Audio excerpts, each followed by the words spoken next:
काकुष्टे यांच्या स्मृतीला आणि त्यांच्या जीवन कार्याला मनपूर्वक अभिवादन करतो।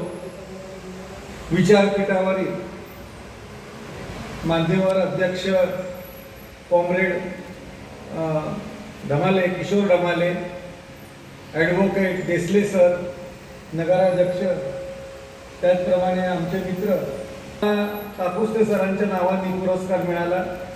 मी ॲग्रोमध्ये त्यांचं लेखन वाचत होतो।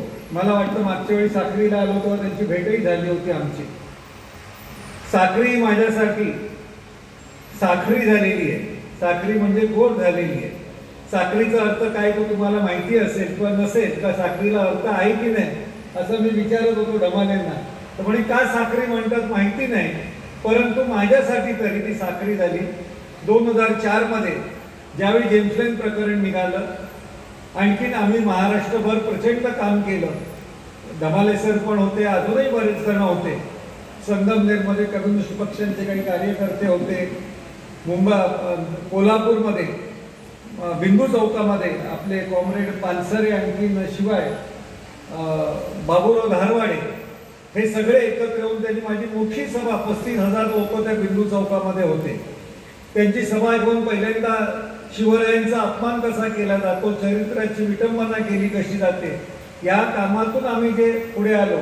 आणि पत्रकार म्हणून त्याचं कर्तव्य काय असू शकतं ते जे मी करतच होतो। पत्रकार म्हणजे काय, तर पत्रकार आमच्या व्याख्येप्रमाणे पत्रकार अशाला म्हणतात की बातमी जी असते ती, कुत्रा जर माणसाला चावला तर ती बातमी होत नाही, माणूस जर कुत्र्याला चावला तर ती बातमी होते। आता इथपर्यंत ठीक आहे। आता कुत्रा पण माणसाला चावत नाही, कारण पाळलेलेच असतात टॉमी टॉमी करत, आणि शिवाय माणूस पण कुत्र्याला चावण्याच्या भानगडीत पडत नाही। पण हे दोघं एकमेकांना का चावत नाही, त्यांची महायुती झाली आहे का, हे सांगणं पत्रकाराचं काम आहे। हे आपण जोपर्यंत सांगत नाही तोपर्यंत आपण खऱ्या अर्थाने पत्रकार नाही। काकुस्ते सरांनी जे काम केलं ते ह्या युती आहेत खोट्या भांडवलदारांच्या, आणखीन जे लोकांचं भलं करतो म्हणून सांगतात त्यांच्या युत्या फोडण्याचं, शेठजी भटजींच्या युत्या फोडण्याचं कायम काम केलं असेल ते काकुस्ते सरांनी केलेलं आहे। त्यांच्या नावाने मला पुरस्कार मिळालेला आहे। पुरस्कार 3 गोष्टीसाठी दिला जातो। एक पुरस्कार असा असतो की खरंच तुम्ही त्या माणसाचा जो स्मृती असते त्याचं जागरण करतात, अशा पद्धतीचं तुम्ही काम करतात म्हणून तुम्हाला पुरस्कार दिला जातो। दुसरा पुरस्कार अशासाठी दिला जातो की तुम्ही ते काम करू शकता पण तुम्ही करत नाही ह्याची आठवण करण्यासाठी पुरस्कार दिला जातो। आणि तिसऱ्यांदा पुरस्कार अशासाठी दिला जातो की यापुढे नाही काम केलं तरी चालेल पण पुरस्कार घेऊन एकदाचे मोकळे व्हा। तर मला असं वाटतं की आमची जी समिती आहे त्या सगळ्यांनी मिळून पहिल्या कामासाठी मला नक्की पुरस्कार दिला असेल, कारण मार्ग वेगवेगळे असतील, भिन्न असतील, परंतु सत्याचा आग्रह धरणे हे आमचं आग्रहीचं माझं पत्रकारितेतलं काम राहिलं। मी 38 वर्ष पत्रकारिता केली। पहिली जी 5 वर्ष केली पत्रकारिता तो RSSचं पत्र असलेल्या विवेक साप्ताहिकातून केली।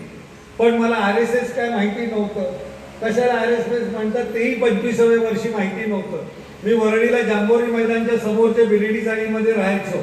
तिथे कम्युनिस्ट पक्षांच्या सभा मी म्हणजे आपल्या अहिल्या रांगणेकर पाहिली आहेत, पिके कुरणे बघितले, डांगेंची भाषणं ऐकलेली आहेत, दत्ता देशमुखांची भाषणं ऐकलेली आहेत। महिन्याच्या महिन्याला सगळ्यांची भाषणं व्हायची।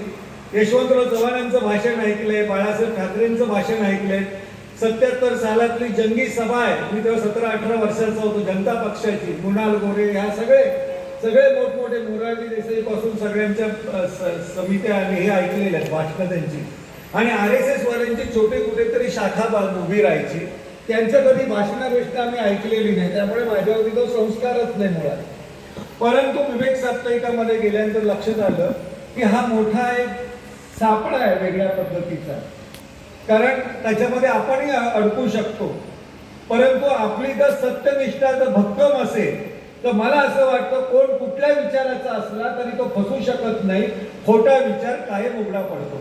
मग आता तुम्ही म्हणाल की जे आता त्यांचं जे RSS भाजपचं सगळं वाढलं हे काय झालेलं आहे, तर आपल्याला समाजातली ती खोड आहे. मुळात दुर्गंधी जी आहे ती 5 कोसावरनं हवेनी वाऱ्यानी नाकापर्यंत आपोआप येते, पण सुगंधाचा फाया जो असतो, अत्तराचा फाया कानात, तो त्या फायाचा सुगंध नाकापर्यंत घेण्याची तसदी न करणारी जमात आपल्या समाजामध्ये आहे. ती खोड आहे, ती मोडली पाहिजे. त्यामुळे फुकट गोष्टी येतात त्या लोकांना हव्या असतात, पण स्वाभिमानाने झगडा करून सत्य सांगून जे दिलेल्या गोष्टी असतात, ते आज 8 तासाची ड्युटी असेल, तुमचे जे हक्काचे जे पगार असेल, अनेक गोष्टी आहेत, शेतकऱ्यांना शेतमालाचा भाव असेल, यासाठी जे काम करतात ते अत्तराच्या फायासारखे आहेत, पण त्यांना आपण समजून घेण्याचं तसदी सुद्धा घेत नाही असा आपला इकडचा समाज आहे. अशा विपरीत परिस्थितीत काम करायचं. परंतु सत्याची ताकद इतकी प्रचंड असते की सत्य तुम्हाला दडवता येईल, लपवता येईल, गाडता येईल, पण संपवता कधी येत नाही. सत्यावरती संधीचा थोडा जरी प्रकाश पडला तर त्या सत्यामध्ये आसमंत उजळून टाकण्याची ताकद असते, आणि ती ताकद करण्यासाठी एखादा सत्यशोधक लागतो. काकुस्ते सरांसारखा, सुभाषदादांसारखा लागतो, किशोर ढमालेंसारखा लागतो, तोरवणेसारखे लागतात, सरांसारखे लागतात, देसले सरांसारखे सांगणारे लागतात, नगराध्यक्षांसारखे. सगळे आपले पक्ष वृक्ष उपनगराध्यक्ष सगळे विसरून आपण माणूस म्हणून पहिले आहोत, राजकीय नंतर आलेले आहेत, ते शिक्के आहेत सगळे. घाबरायचं कशा? मला असं वाटतं की आज सांगायची वेळ आली की खोट्या गोष्टीच्या मागे आपण किती फसायचं. खोटी आश्वासन, खोट्या गोष्टी समाजामध्ये इतक्या पद्धतीने चाललेले आहेत आणि त्यांच्या भयानक युत्या झालेल्या आहेत. दासराम जाधव नावाचे पूर्वीचे सत्यशोधक होते शाहू महाराजांच्या काळामध्ये. त्यांचं एक गाणं आहे, मी खरी गाणी काही सादर करणार होतो असं म्हणालं होतं, पण आता वेळ झालेला आहे त्यामुळे आता नको ते तबला पेटी. परंतु त्यांनी असं लिहिलं, जे गाण्यातून सांगते, जसं महात्मा फुलेंचे अखंड आहे, जे मगाशी आपण अखंड म्हटला सत्याचा, अनेक अखंड महात्मा फुलेंचे, त्यांचं 200 वर्ष आहे. तुम्ही सगळ्यांनी परत येऊन महात्मा फुलेंची 200वी जयंती साजरी पण केली पाहिजे या निमित्ताने. कारण सत्यशोधकाची मूळ बैठक जी आहे, मग तो कुठल्याही डाव्या विचारसरणीतला आणि पुरोगामी विचारांचा असून दे, त्याची बैठक ही महात्मा फुलेंपासूनच सुरू होते. त्याच्या पलीकडे कोण जाऊ शकत नाही. त्या महात्मा फुलेंनी अखंड लिहिले, छोट्या छोट्या शब्दामध्ये सगळं सांगून दिलं. कल्पनेचे देव कोरिले उदंड, रचिले पाखंड स्वार्थासाठी, थोतांडे रचुनी आज्ञा फसविती, भटे लाच खाती राजरोस.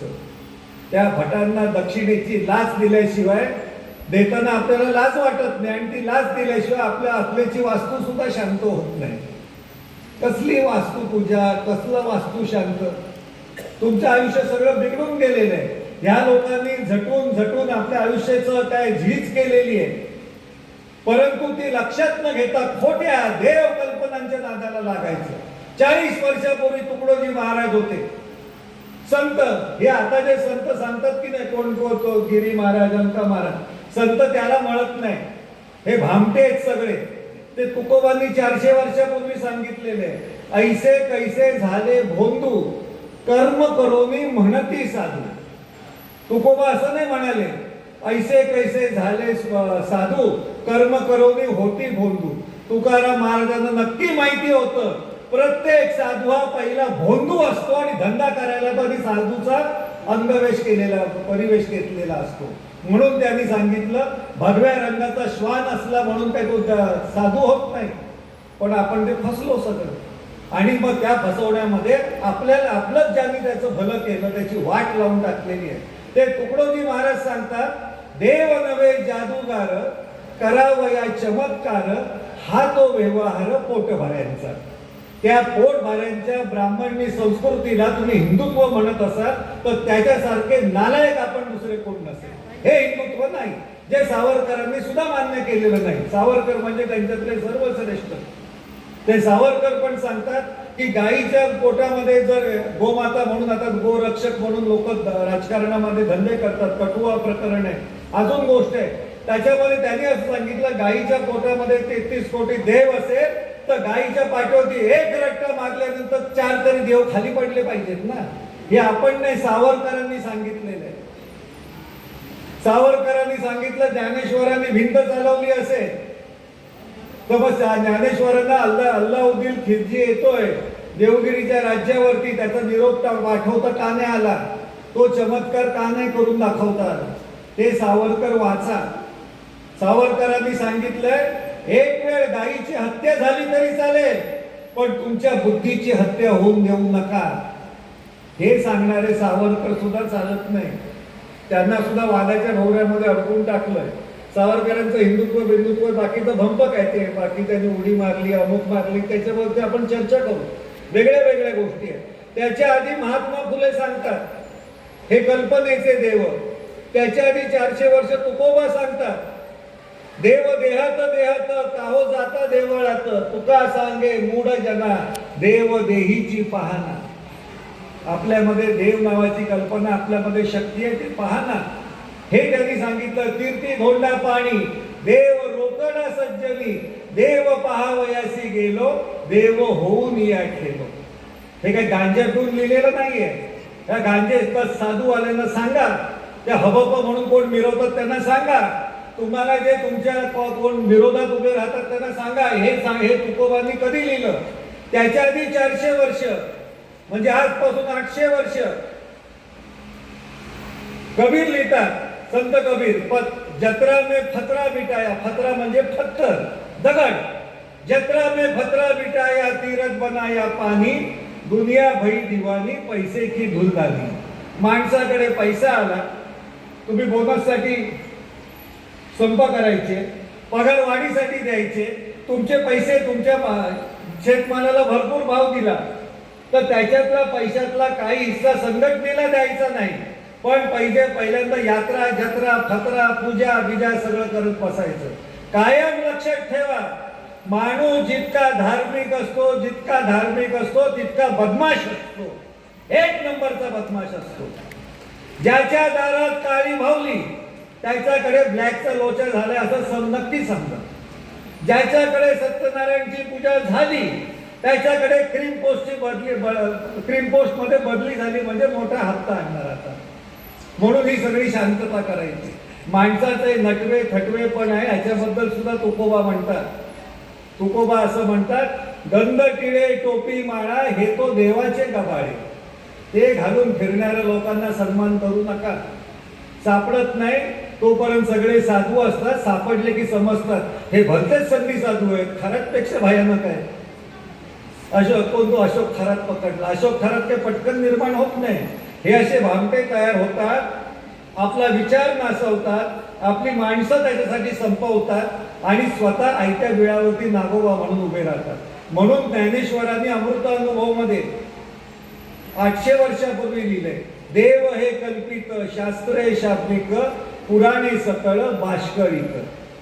आणि म्हणून प्रबोधनकार ठाकरे म्हणजे हिंदू हृदय सम्राटांचे वडील, तुमच्या पक्षातले त्यांचे वडील सांगतात ही कथा पुराण पोथ्या वेद उपनिषद आहे ही संडासात फेकून द्यायच्या लायकीची. आम्हाला एक कळलं नाही केव्हा, म्हणून आमचे आयुष्य सगळ्यांची झिजत गेली, बदनाम होत गेली. आपण हे स्वतःला शक्तिशाली बनवून, आपला विचार शक्तिशाली आहे हा आपल्यात बाणवून आपण तसे बनवून आपण लोकांपुढे गेलं पाहिजे. त्यासाठी काकुस्ते सर असतील, तोरवणे सर असतील, ढमाले सर असतील, देसले सर असतील, ही लोक काम करतात. ह्या कामाला आपण साथ दिली पाहिजे, त्या निमित्ताने त्यांचं काम पुढे गेलं पाहिजे. ह्या दृष्टीने मी जे काम करत होते, जी माणसं त्या लोकांना साथ करण्याचं काम केलं. मी विशिष्ट विचारसरणीचा नाही आहे, अमुक एक विचारसरणीचा डावा नाही उजवा नाही काही नाही, मी प्रगतिशील विचारसरणीचा आहे. आजच्या पेक्षा माझा उद्याचा दिवस सर्वार्थाने चांगला झाला पाहिजे.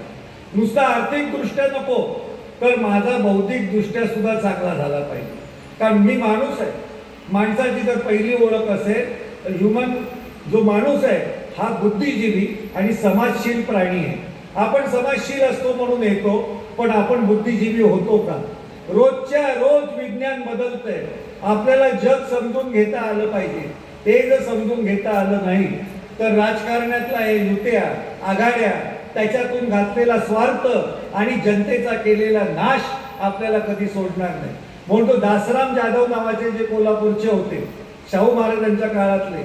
त्यांनी असं लिहिलेलं आहे, गाणं आहे, उठा उठा हो बंधू जन हो, काळ नवे हा निजण्याचा, झोपे खाली जीवन गेले, नाश झाला राष्ट्राचा.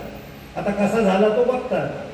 झोप नवे हा काळच जाणा, अखेर ती ही नाश घडी, भोंदू कपटी, कपटी म्हणजे कपटी राजकारणी, भोंदू कपटी तुम्हा फसविण्या, एकमते मारी ती मिठी, सर्व परीने नागविले जरी शुद्ध न तुम्हा अजूनी का, कंठ शोषला जागृत व्हाया, मारू आम्ही किती हाका. आपले काकुस्ते सुद्धा अशाच हाका मारत होते, जागृत करत होते. विज्ञानाच्या जमानात या डोळे उघडून पहा कसे, अंधकार तो नसेच कोठे, झोप कशी हो येत असे.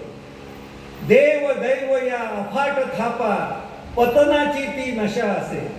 चाकणकर बाईचं काय पतन झालं ते बघितलं, नशाच ना. देव दवा, देव दुवा आणि दारू ह्या तिन्ही एका सारख्याच नशा आहेत. तुम्ही त्याच्या नादाला लागला, तुमची चाकणकर बाई होणारच, हे 100%.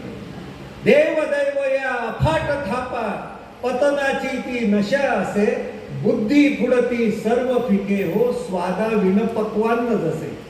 पक्वानाला जर स्वाद नसेल, त्याला जर गोडी नसेल तर ते खाण्यात काही अर्थ नसतो. असं जीवन आपण लाचाराचं भेकडाचं जगायचं का? तर तसं जगू नये म्हणून ते सांगतात, सर्व परीने बोध घेऊनी, ज्ञानसागरी पोहाया, चला उठा हो बंधू जन हो, काळ दवडिता कावाया. आपण काळ तर घालवलाच, पण आपण आपल्या बरोबरची चांगली माणसं सुद्धा घालवली त्याच्यामध्ये. अशी माणसं परत मिळणार नाही. आणि ते मिळवण्यासाठी माझ्यासारख्याला पुरस्कार दिलेला असावा असं मला वाटतं, की अजून तुम्ही लिहित राहा. खरं म्हणजे माझी पत्रकारिता संपलेली आहे पूर्ण स्वतःची. मी स्वतःच सांगितलं, असं ठरवलं, असं किती वर्ष करायचं, 38 वर्ष तर केलं, नंतर सुद्धा आता करतोच आहे, पण कुठेतरी थांबायला हवं. पण त्या थांबताना सुद्धा असं वाटतं की आपल्याकडे आहे ते लोकांना द्यावं, लोकांपर्यंत पोचवावं, लोकांच्या आयुष्यामध्ये काहीतरी गोष्टी घडाव्या. लोकांचे नको नको त्या फासामध्ये सापडलेले देव धर्म संस्कृती खोट्या गोष्टी. आणि ह्याच्यामध्ये विशेष म्हणजे पुरोगामी चळवळीतल्या लोक जी काल इकडे होती, ती नवरंगमधली ती संध्यानटी नाचते ना, आपल्या पावसाचं नृत्य बघा, हत्तीच्या पायाखाली एक तोंड इकडे फिरवते पुरुषाचे, एकदा बाईचं, असे घर घर घर घर घर घर तोंडात फिरवतात. असं कसं होऊ शकतो? आपण ह्या पक्षातून त्या पक्षात जायला हरकत नाहीये, पण विचार बदलायची गरज काय? माणूसपणाचा विचार बदलायची गरज काय? ती गरज नसते. आम्ही हे एका महाराष्ट्र टाइम्स मधला पत्रकार आहे तो लोकमत मध्ये जातो, लोकमत मधला आहे तो अजून कुठे जातो, पत्रकारिता करतो ना. पत्रकारितेचं काम काय, जे दिसेल ते चांगल्या शब्दामध्ये लिही, एवढंच करायचंय ना. मग समाजामध्ये जे घडतंय ते एका दिवसात बदलू कसं शकेल? बदलता कसं येऊ शकतं? पण आपण स्वतः सकट आपला समाज बदलतो, स्वतः बदलतो आणि स्वतः सकट समाज बदलतो. तो विचारहीन दिशाहीन असतो आणि आपलेच माणसं आपल्या उरावरती बसतात, अशी परिस्थिती आज निर्माण झालेली आहे. हे जर बदलायचं असेल तर खोट्या गोष्टी ओळखा. संस्कृतीच्या नावाने गोष्टी सांगितल्या जातात. संस्कृती बरोबर विकृती सुद्धा नांदत असते. संस्कृती आणि विकृती एकाच वेळी एकत्र चालत असते. आपल्याला वाटतं की आपण संस्कृती, सभ्यता, स्वातंत्र्य ह्याच्या सगळ्या गोष्टी करतो, पण त्याच वेळी तुमच्या समोर असत्य, असंस्कृत गोष्टी, खोट्या गोष्टी सांगणारी एक प्रकृती सुद्धा चालू असते. संस्कृतीला नेहमी असं वाटतं, जे पुरोगाम्यांना वाटत होतं, की आपण विज्ञानाचे आधार घेऊन आपण चालतो, आपण जे आपला इतिहास आहे तो घेऊन चालतो. पण करता करता त्यांनी शिवाजी महाराजांच्या चारित्र्याला, जिजाऊंच्या चारित्र्याला हात घालायचा नादानपणा केला. तरी आपल्याला समजत नाही खरं काय नाही खोटं काय, माहितीच नाही असं सांगणारी लोक आहेत.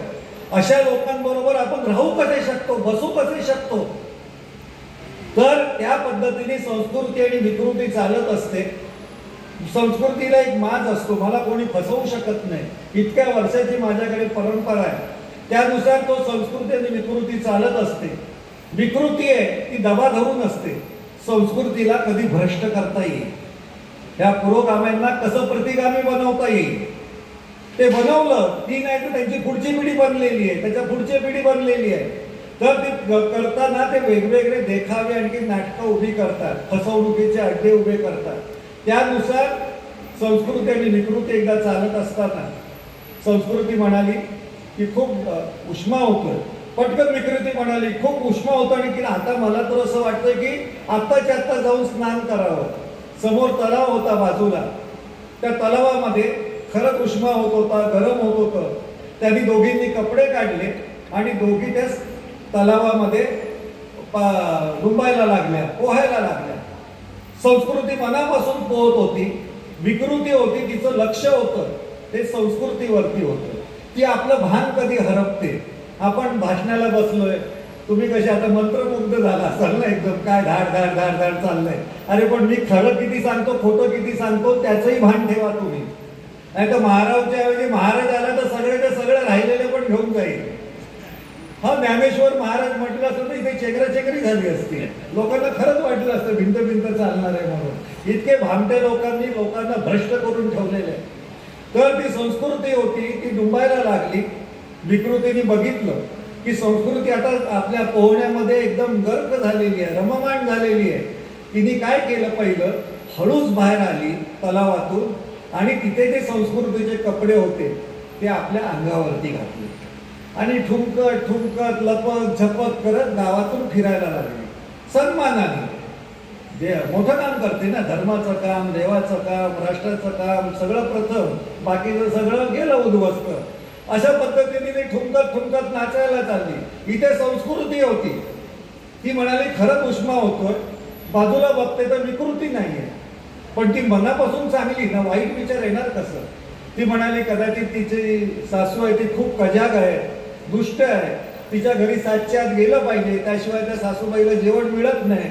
चांगलाच विचार केला संस्कृतीने की बाबा ती गेली असेल लवकर, चला आपण ती गेली तरी आपण स्नान करूया. थोडा वेळ ती अजून स्नान करायला लागली, पोहायला लागली. थोडा वेळ झाल्यानंतर मावळतीचा जसा क्षण सुरू झाला तशी ती ह्याच्यावरती आली, काठावरती आली आणि बघतो तर काय आपले कपडे नाही. आपले कपडे नाही म्हटल्यानंतर सुद्धा ती भानावरती आली पाहिजे होती ना. तर तिने म्हटलं की नाही, लगबगीमध्ये बहुतेक ना विकृतीने गडबड झाली असावी आणि तिने आपले कपडे घातलेले असतील, गेली बिचारी ती. मग आता आपण काय करायचं, तर आपण तर कुठले तरी कपडे घातले पाहिजे. तिच्याकडे स्वतःचा म्हणून एक अहंकार होता की मला कोण बघणार. तर तिने सांगितलं, तिने ते काय केलं, विकृतीचे कपडे होते ते अंगावरती अभ्रूस्तव घातले, लाल अभ्रू सुरक्षित राहावी म्हणून घातले. पण तिच्या लक्षात आलं नाही समाज आहे